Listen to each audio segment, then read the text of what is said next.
Hi, and welcome back to Medically Assisted CBD with Charlie Piermarini. Thanks for joining us.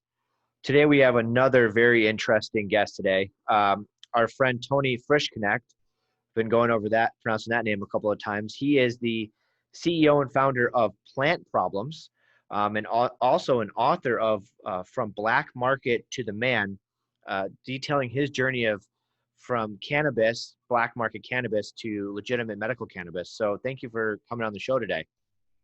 Charlie, thanks so much for having me. It's a pleasure to be here. Yeah.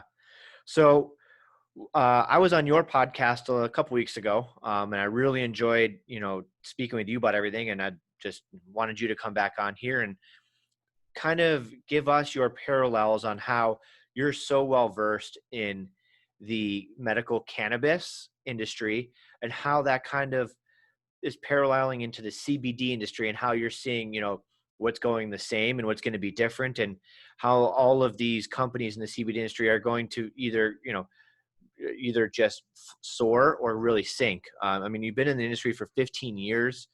Tell us a little bit about your story. You went from growing in your basement to, full vertical integration. So give us a little bit of background. Yeah, so um, my background, originally I grew up in construction. So my father was a carpenter my entire life. And what happened is building a grow room and carpentry work kind of went together, right?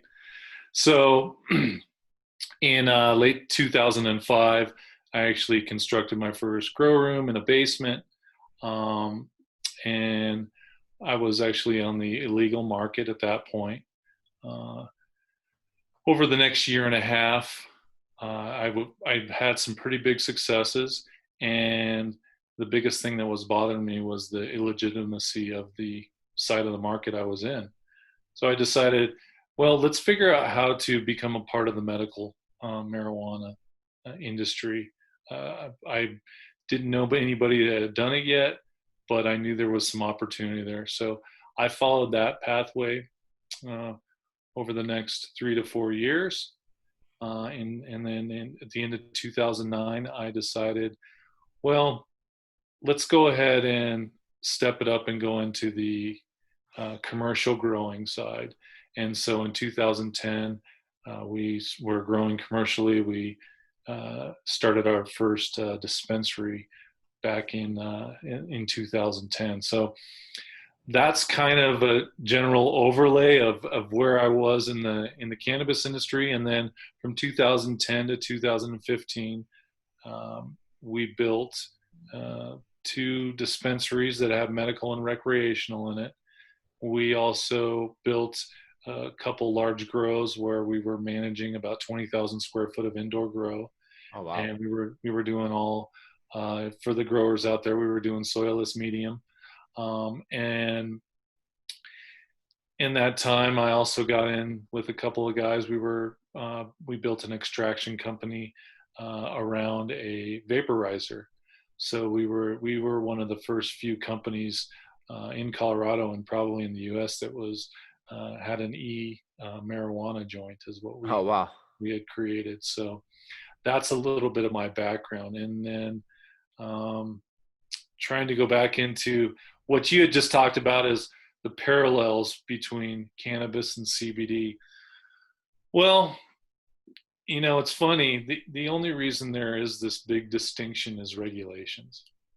And Mm-hmm. I know I've been asked about it many times, well, what's the big difference? Well, the big difference is THC. That's really, Yep. most plants have both THC and CBD, but the way the regulatory system has worked is like, well, we know it's not the psychoactive, so we're going to take that out of the regulations, and we're going to say if it is below 0.03% THC in the state of Colorado. Now, other states have adopted that, but it's not that way across all 50 states. It could be different in different areas. But what they stated is that 0.03%, anything under that, and it has CBD in it, it's legal. So Yeah. that's really the difference. Is the plants, it's the same plant. Genetically, it's a little different, but it grows relatively the same. Some species are, grows longer. I mean, there's a lot of variables to it, but people don't really understand. Well, what do you mean it comes from the same plant? Well, it's only on a law, depending on the laws and stuff. So Yeah, that's what I try and tell people is, cannabis and hemp, they're both, I mean, marijuana and hemp are the same thing. They're both cannabis. So it's kind of hard for people to wrap their heads around. It's even taken me a while when I first started in this industry about the similarities and the minute differences. And we're talking now percentages, right? 0.3% THC is legal. 0.31% THC is an illegal plant. And so we're splitting hairs at this point, but there's a lot of regulations that are coming in and going. And so one thing I was kind of just thinking about is commercially growing cannabis and how versus, when you're growing marijuana versus hemp. Are they pretty similar situations that you're growing both of them in? Are you stopping the growth cycle in the hemp a little bit earlier because you don't want too much THC? How, what do you see the differences and the similarities? well, some people, that last point, some people can manipulate the plant to Mm-hmm. do what they want it to do. When you're growing indoors, you can change the situation how you see fit. Basically, if you can imagine, you've got a large scale laboratory. You're controlling all the environment. You're controlling the lighting. You're controlling the watering. You're controlling the nutrients. So the hemp plant to really produce some of the fibers that you need for a lot of these products, they're much different than what you want genetics for a flowering plant that you're going to actually use to smoke. Yeah. Um, and so, the big difficulty right now, I feel, is there is tons of genetics out there. And people are just really starting to understand what they can do. And so, I was talking about mistakes in one of my podcasts recently. So this kind of popped in my mind, but, unfortunately, these farmers are left to finding their own genetics. And Mm-hmm. in some of these states that are not, they're really new to the industry. They don't have the access to these genetics. Like there's a company here in Colorado that has some state certified genetics. And what that starts getting into when you get certifications for seeds, it's really tricky because you'll see right now what we don't have and what certified seeds have is they'll have like, this is how much crop you'll get per acre. These are all the yields that will happen. And so you'll have all that data. And this is what farmers need. This is what they've used for all their crops, right? So we're going through, and especially the states are like starting up this season. If they were fortunate enough to find somebody from another state that they were able to get some seeds from that knows how they grow and how to harvest them, it's a huge undertaking just throwing a seed in the ground and saying, oh, hey, let's see what pops up. This guy's got a lot of money at risk and they've got a lot of time, and you can't just go what's the word for it, willy-nilly, and just throw Yeah. seeds in the ground and expect you're going to be a millionaire, because that's not how it happens. There's a ton of farmers out there that have learned huge, they learned a lot of massive, what's the best word for it, lessons last year that really, some of them are gone already. And so we're starting to see those certified seeds come out, but unfortunately the demand is so high for them. To find good seeds that are quality is like, finding a diamond in the rough, right? It's Yeah. impossible. Yeah. I mean, I was reading some stories last year. I think there was a bunch of, I think it was Oregon farmers that, a lot of these guys are converting their farms from something that they've been farming for generations. They know, like you said, they know the crop yield, they know conditions, they know harvesting cycles, they know everything.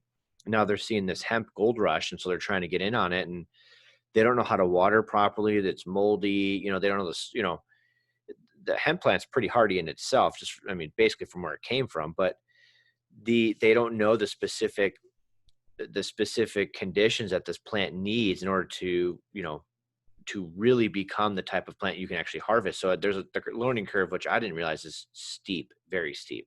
Yeah, it is. And there's a lot of them that don't learn the lesson till the end when harvest time comes.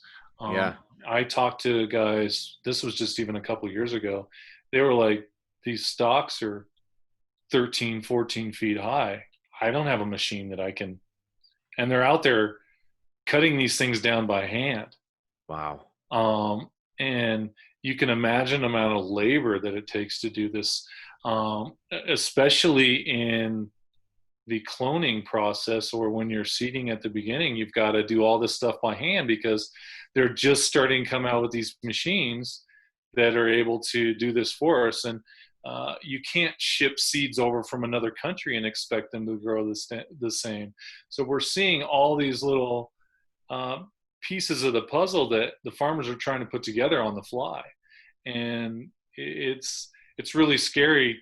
I'm scared for them because I know the feeling. I mean, I've done it on an indoor scale, which much, much smaller when I started.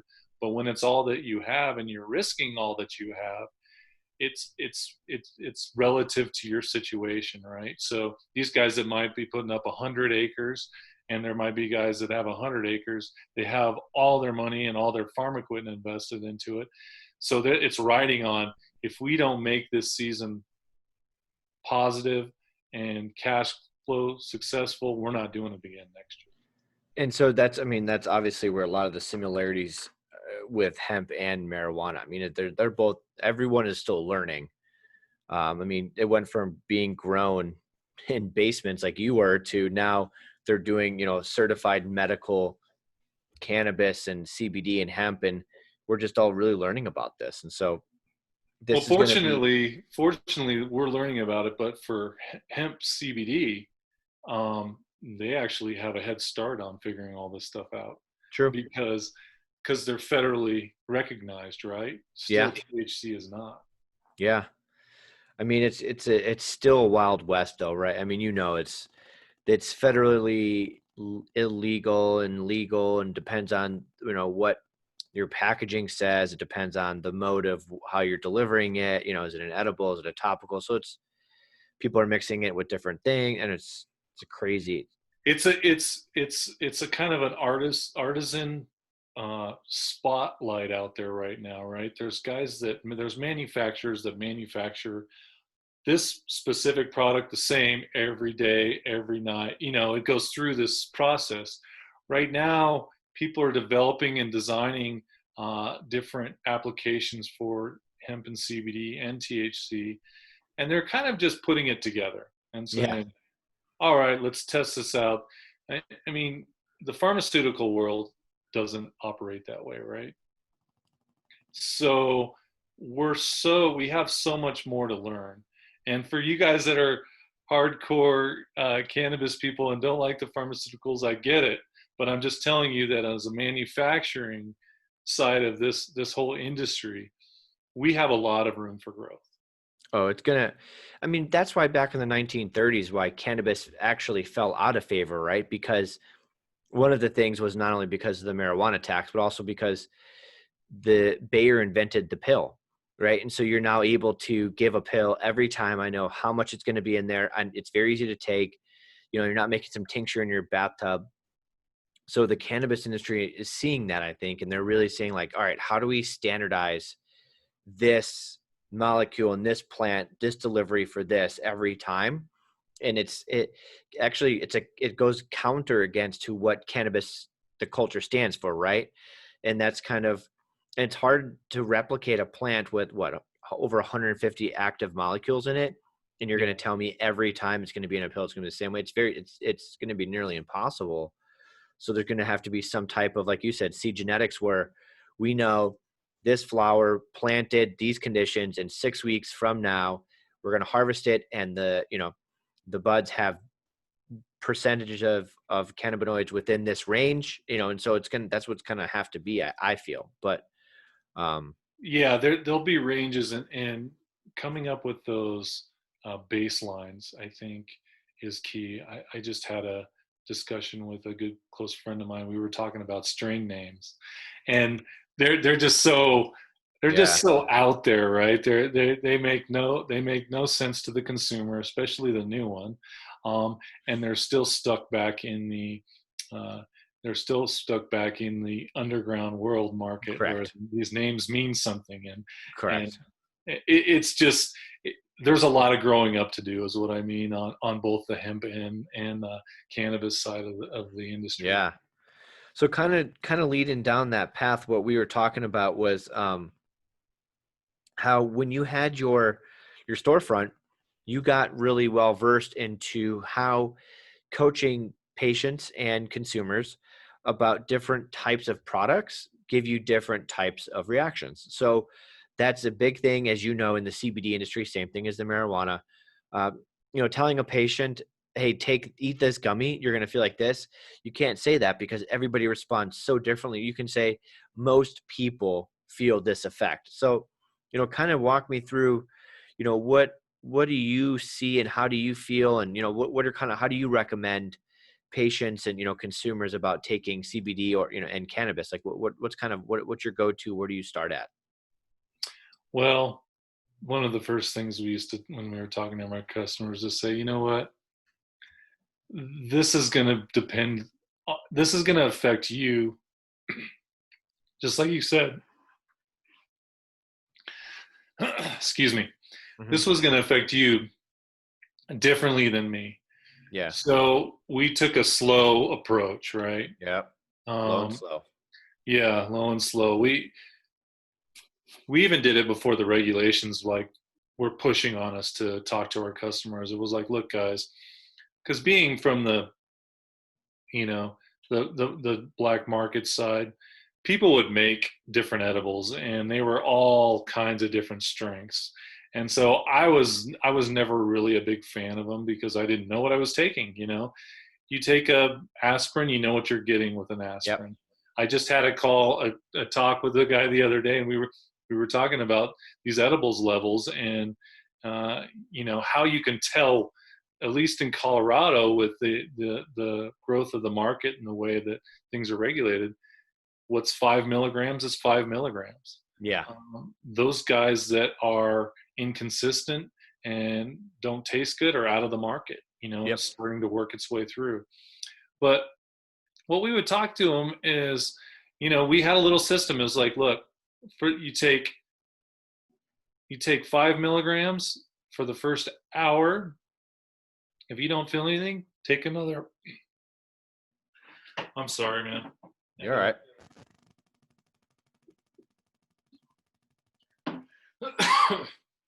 I've got another. Excuse me out there, folks. Little frog in my throat. You're good. So it was, just take your time with this, especially the Yeah. new people. Yeah. Usually with the new people, I would say half of a half. True. Right? If you're going to have a 5 milligram gummy, cut it in half, 2.5 milligrams. I'm a lightweight as it is with them. So I always started with that and just built my way up. And Yep. usually after, one or two, I was fine. I didn't need to fill anymore. Yep. But you'll find that the heavy users, the heavy medical users, they have a tolerance for it a lot of the Uh-huh. time. So they're used to that. So you kind of needed to tell who your audience was when you were Yeah. talking to the customer, right? And I'm sure you work the same way. As like, I know this person is, it's their first time. They may be really timid about even Hmm. talking to you about Yep. using a CBD product because of the old demonization of the plant. Still here. It is still demonized. Yep. Yeah, and you guys are still only medical in Arizona, correct? Correct. Recreational's on the ballot this year. Again. Yeah. So I think, just looking in my crystal ball, once you start seeing that happen, your patients will get a lot more comfortable because they'll see it all around them, and that Yeah. changes that'll change the dynamic of the entire state. That's what we saw here in Colorado. And I think it's pretty common, except for places like California where they've just had cannabis around, for so long, right? Um, yeah. So when we talked to our patients and we would teach our bud tenders, that was a big part of this, because they needed to understand if a bud tender was a heavy user, he needed to look at a point and say, okay, this person is a newbie, this person is not, and you walk them through these little steps, and it's pretty simple, but that's only because I was around it all the time. Yeah. You tend to get, just like anything else, you tend to get numb to the situation. Yeah. And If I that's go right. to another state and I don't see a dispensary, I'm like, oh, that's right, they don't have dispensaries here. Yeah. That's kind of how I talk to my patients is, everybody's endocannabinoid system is different and it's going to respond differently. So, it's kind of it's an art. And I think a lot of what I tell people, it's actually for most patients, it's actually, they enjoy becoming part of the process rather than me just prescribing, here, take these 2 pills, call me in 2 weeks. It's like, Yeah. hey, you're going to start this, take a journal every day how you feel. You feel like this, go up, go down, but they're part of the process. They're part of the decision making. They're not just getting told what to do. So it gives the patient back some control of their treatment, which is really cool. That is cool. I like that approach because exactly that. I mean, it's like, well, if you don't feel good, then why would you continue taking? Yeah. If it makes you feel funny, or then lay off or stop taking it. Maybe it's Yeah. something else. That's one thing that, for the listeners out there, I was not a big fan of edibles for a long time, even just up until the last couple of years. What I've noticed is that there's a certain amount of CBD that I need with my THC for me Yeah. to feel comfortable. Um, that's only come across for the last year and a half. Prior to that, I was a little bit nervous about edibles because the couple that I did have in the past uh, were not consistent. So I was just nervous. I was like, man, I'm not really a big fan of feeling out of place and uncomfortable if I take something, or Yeah. for those of you who drink, it's like getting drunk and you're overly, you just kind of lose control of your body, and I don't really Yeah. like that function. And so it took me a long time, and since people have been creating products in Colorado with the ratios, different ratios, I've tried some of them, and they've been actually pretty enjoyable. Not only of an aspect of just feeling a euphoria, but it's got a good balance for my body, right? Mm-hmm. I've heard people Exactly. talk about CBD or I'm sorry, sativa and indica, and some people are like, "Oh yeah, isn't that the one that gets you a lot of energy, and then the other one puts you down?" And I was like, again, back to your point, it doesn't always affect people's body the same, Correct. and Yeah. And people that's don't. something Yeah, that, people don't get that. people don't get that, but people also don't get when I coach people on some of the medical cannabis uses, when they get their card, they're excited and I'm just going to get real high. It's like, well, if you really want this medicinal purpose of this, you need the CBD, you need the other endocannabinoids. Look for a 1-to-1 to start. Then we'll titrate you up from there. If people are like, oh my God, this stuff is so strong. Like, yeah, these are now professionals that are breeding these things and harvesting these things. It's not someone doing in their back alley, with limited supplies. These people are funded by millions of dollars and they're growing very strong strains. And so, looking at the 1-to-1s, the 2-to-1s, the 1-to-2s. And so it like you said, this industry has a long way to go. And I think the next 3 to 5 years, it's going to be very interesting to see where it ends up, because a lot of these companies, I don't know how they're going to survive when they're just, especially the CBD market's a little bit different than the marijuana, because the CBD kind of becomes more gimmicky and people are putting in hand sanitizer and people are putting it in beverages. Is it really working? Everyone says they've got nanotechnology, but no one can prove it. So you know, It's kind of like um, the aloe. Everything had aloe in it for one time, right? yeah, So yeah, it's the new hot thing. I mean, it's a supplemental product that people are able to sell as a supplement. So they're Mhm. putting it in everything and calling it that. And, I mean, I'm a business person, and if I saw a great idea, I would take it. And so a lot of people are doing that right now. Yeah. Um, when we talked, it was like, but what's in it, right? That's really what it Correct. comes down to. And that's honestly how it's always been with these types of products, with supplements, is like, okay, it says what's on the jar, but is that what's really in it? And Yes. so I always encourage, whether it's your product they're using or anybody out there that's listening, you know, at least figure out the product that you're buying has some CBD in it, like at least something that it says. Do some information. Look for third party research, third party testing. That's always a huge thing that I tell people to check out when they're looking for CBD products, because that kind of teaches them something, and then they know what they're putting in their body. Because I remember being young for years and taking supplements that my dad had always taken and taught me to take, and I didn't even know what they were doing. Yeah. And I'm spending all this money, which a lot of people spend money on these products, and a lot of them are extremely expensive. And then they don't know if they're working. It just says CBD on the label. I mean, well, at least they don't know how much CBD is in it, right? Correct. That's another thing. It's like, well, it might say it has 1,000 milligrams in it, but it could have a quarter of that, and then you're paying for nothing. And so I that's one of the negatives about yeah. supplements, right? They're not They're not, it's not regulated. regulated. And that's the one thing I came across a couple of CBD companies where I saw that they're getting smarter. So they're getting the lab testing, but then you look on their website, there's no really contact information. Who's behind the brand? Like, so, okay, so you throw up a COA, all right, now we're legitimate, but who are you? What are you doing? Like, is there an Yeah. email address to contact you? I don't know. It's getting better. It still needs to get even better. And the FDA and the DEA, and they're all releasing stuff, and USDA, and I mean, it's getting there. It's going to take time. I mean, look how far the industry's come in the last 5 years, right? I mean, you could have told me 5 years ago during PA school, if it had been having a CBD company, I would have been like, you're nuts. I'm not getting high, so it's making its way, and it's just taking time. And you've seen it in the cannabis, the straight marijuana industry, which is a little bit ahead of regulatory.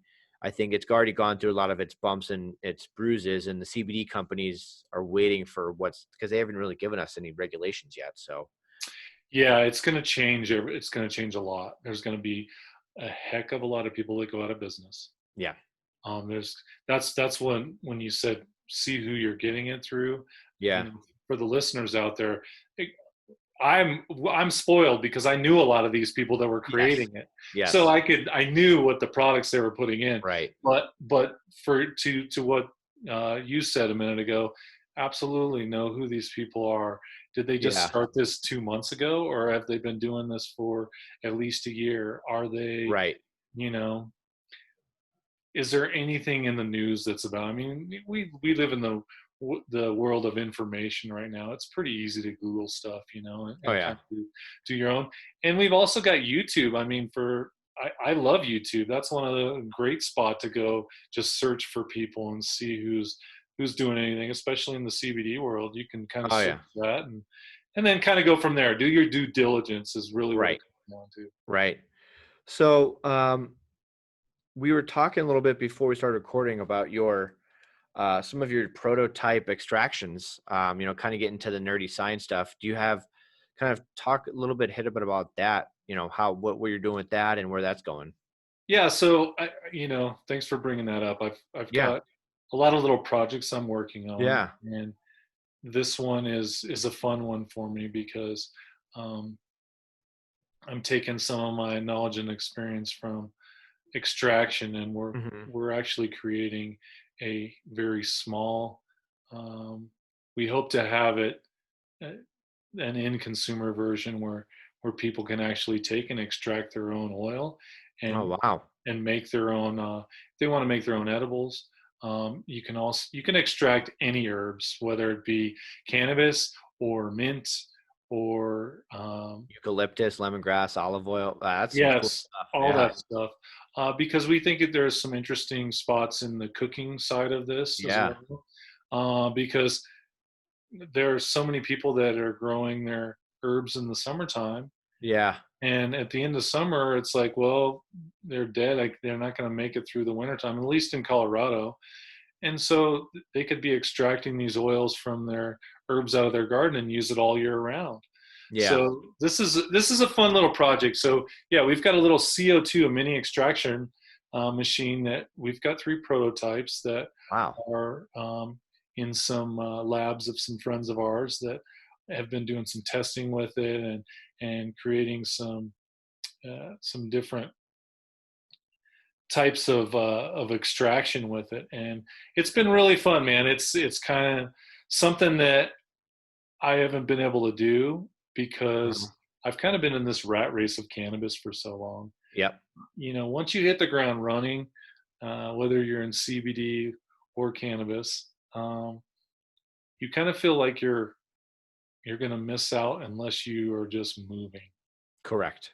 right? I mean, Oh, yep. you CBD is the feel same like way, man. there's somebody else that's bringing on a new product, Yep. and they got a new system that's going to be better than mine.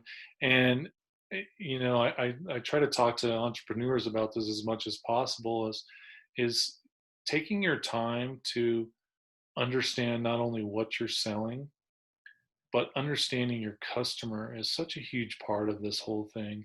Yeah. And I made many mistakes in the past where I was rushing to get something done just because I had to have it done. Correct. And this says nothing to whoever out there that's working on some. I give you all the power for sure to keep doing what you're doing, but just remember that this thing's going to be here for a while. You're not missing out on anything. Yep. Um, at the time when we were in this little window, it felt like, of, oh, okay, now we can grow this legally. I don't know how long this is going to last Right. for. Right. Yeah. And so, now that I think about it, that's probably what kind of got in my mind. And I'm like, okay, we just got to keep doing. And then all of a sudden it becomes a habit. Yes.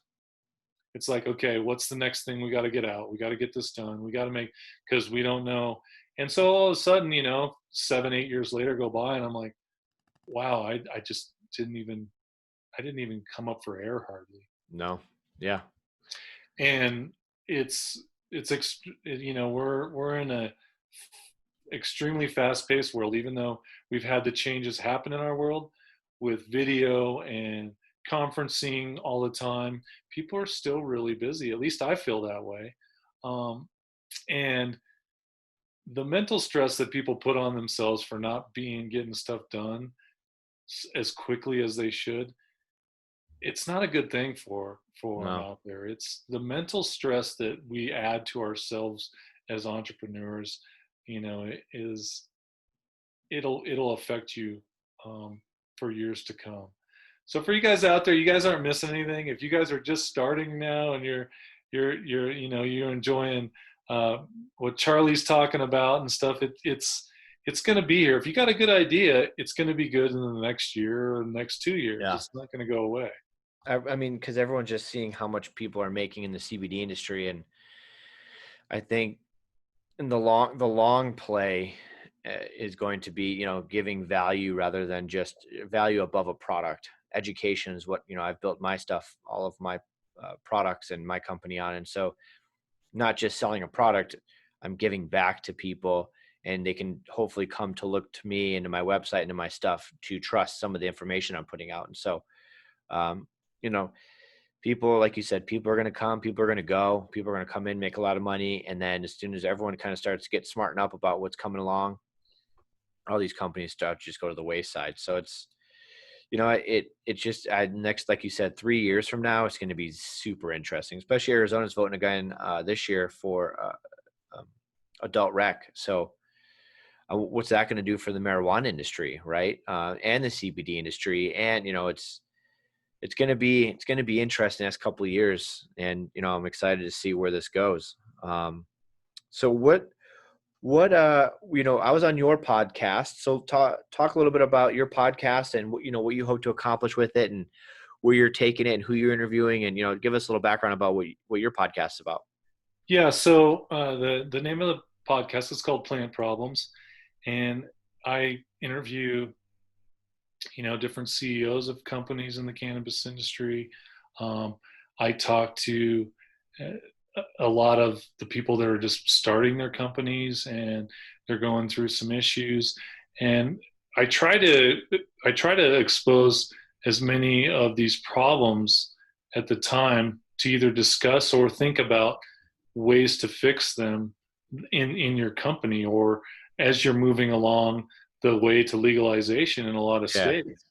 And so I find that there are different perspectives across the US, Canada, and it's really interesting to see what regulatory problems are happening. And that's generally some of the biggest stuff we see, especially coming into new states. It's mostly regulatory.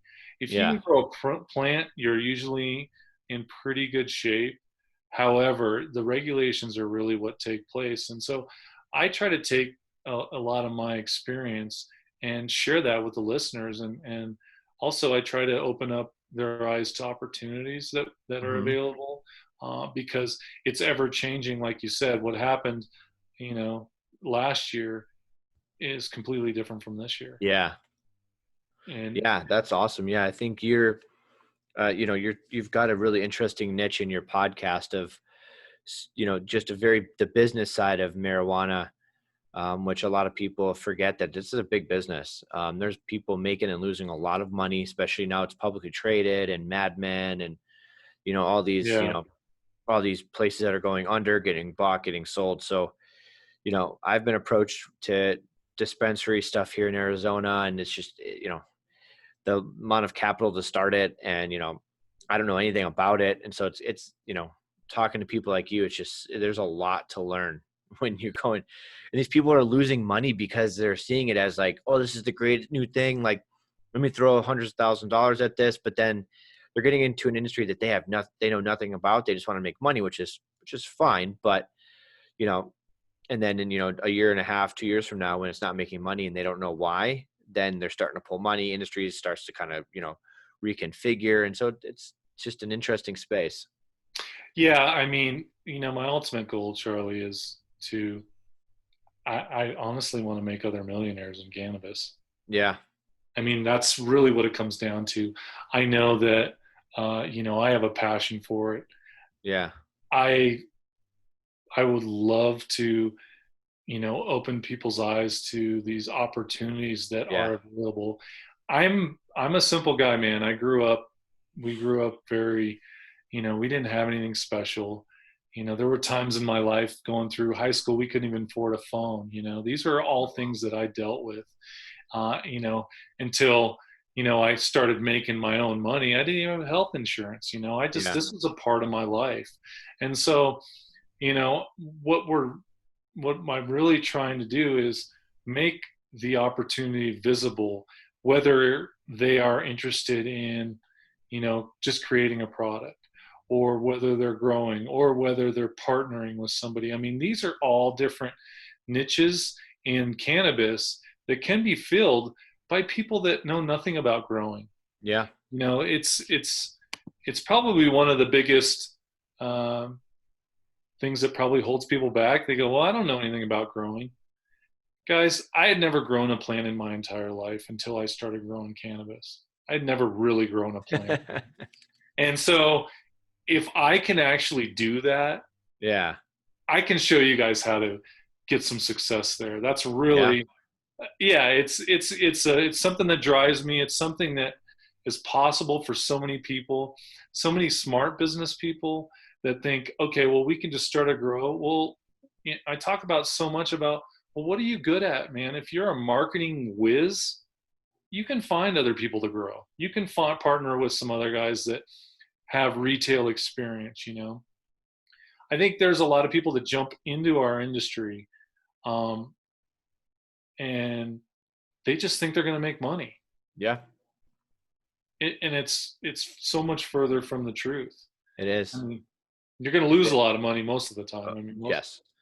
Yeah, but then that hurts our industry, right? Then it gets a black eye, and because I think companies come, people get used to the products, people like the products, and the company's gone, and then people are scurrying, and they're like, well, this industry doesn't have their crap together, so I'm out, you know. So, um, I It's a love double-edged sword. I it think it's a is, double-edged sword.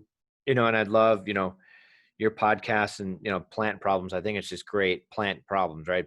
Everyone, there's a lot of problems around this plant that a lot of people don't understand. The behind the scenes of cannabis is huge and very complex. So There's um, also some major opportunities for investment, of course, and these guys that are getting into it from the investment world into cannabis, it's not it's not as easy as they think either, no, because these are not, most of them are barely showing what their P&Ls yeah, are at the end of the day, and people don't know how to judge that because they haven't been around it.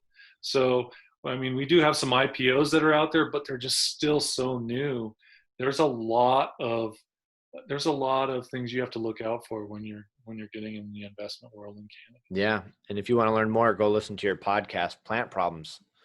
Um, well, man, you got anything last to leave us with?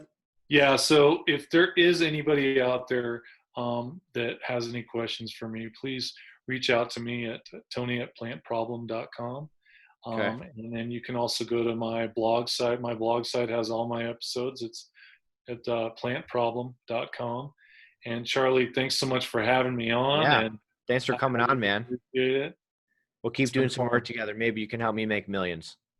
Hey man, I am open, dude. I'm Let's do telling, it. I really, I want to see some success stories. Some guy, I mean, you're doing some fantastic work. So I Yeah. appreciate people out you that are really pushing forward. So absolutely. Well, thanks for coming on, man. I can't wait to catch up with you again in the future. Sounds good. Thanks, Charlie. All right. Bye-bye.